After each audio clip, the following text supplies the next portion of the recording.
বাণিজ্য মেলার একটি খাবারের দোকানে গিয়ে খাবারের অর্ডার দিলাম।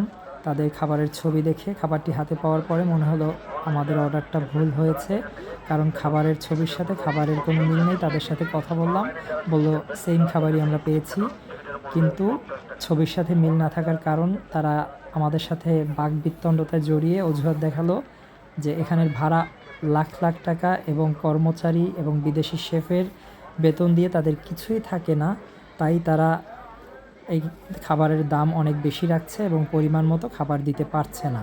তো আলটিমেটলি ক্ষতিগ্রস্ত হচ্ছে আমরা ক্রেতারা।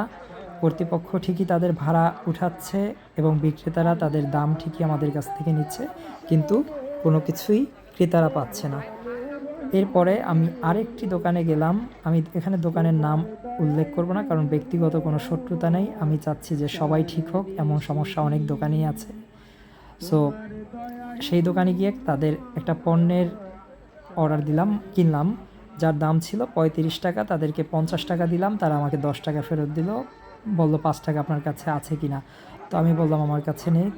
তখন তারা বলল যে তাহলে আরেকটি পণ্য কিনুন, কারণ আমাদের কাছে খুচরা নেই। তো আমি বললাম খুচরা নেই, তাহলে আমাকে আরেকটা পণ্য কিনতে হবে। তাদের উত্তর ছিল আমাদের এখানে নিয়ম ২টা বিক্রি করার, ২টার নিচে না।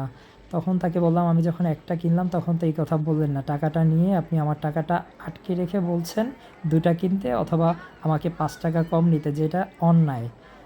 অনেক কথা বলার পরে সে চুপচাপ থাকার পরে তার পেছনের আরেকজন কর্মচারী বলল যে ঠিক আছে, আমি দেখি আমার ব্যাগে আছে কিনা। তো আমিও চাইলাম যে আমি টাকাটা নিব, কারণ এটা অন্যায় হতে দেয়া যায় না। তো ফাইনালি তারা খুঁজে ৫ টাকা পেল এবং ৫ টাকা দিল। তারপরে আরেকটি দোকানে গেলাম। সেই দোকানে তাদের প্রোডাক্ট বিক্রির সাথে সাথে একটি গেমের অফার আছে, যেটা তাদের দোকানের পেছনে। তো সেখানে কোথাও লেখা নেই এবং কেউ বলেও দিল না। আমরা ভাগ্যক্রমে পেছনে গিয়ে দেখলাম যে এখানে গেমের ব্যবস্থা আছে, খেললাম এবং পরে যিনি আমাদেরকে প্রোডাক্টটি বিক্রি করলো তাকে বললাম আপনি বলে দিলে ভালো হতো এবং এখানে লেখা থাকলে আরও ভালো হতো, আমরা তো জানতামই না যে এখানে আপনাদের একটা গেমের ব্যবস্থা আছে। এটা তেমন কোনো বড় কিছু না গেম, বাট বলা উচিত যে এরকম ব্যবস্থা সেরকম আমাদেরকে সুবিধাটা ভোগ করতে দেওয়া উচিত। তার উত্তর একটা হাসি, আর কিছুই না। এভাবেই চলছে বাণিজ্য মেলা। আন্তর্জাতিক মানের একটা বাণিজ্য মেলায় যদি এত ভুল হয়, এবং পরিবেশটা ভেতরেরটা যথেষ্ট পরিষ্কার ছিল, কিন্তু বাইরে দেখলাম যথেষ্ট নোংরা পরিবেশ, ধুলো ওড়ে তাই পানি দিয়ে আরও কাদা করছে, ময়লা ভরা। আন্তর্জাতিক বাণিজ্য মেলার হওয়া উচিত আন্তর্জাতিক মানের।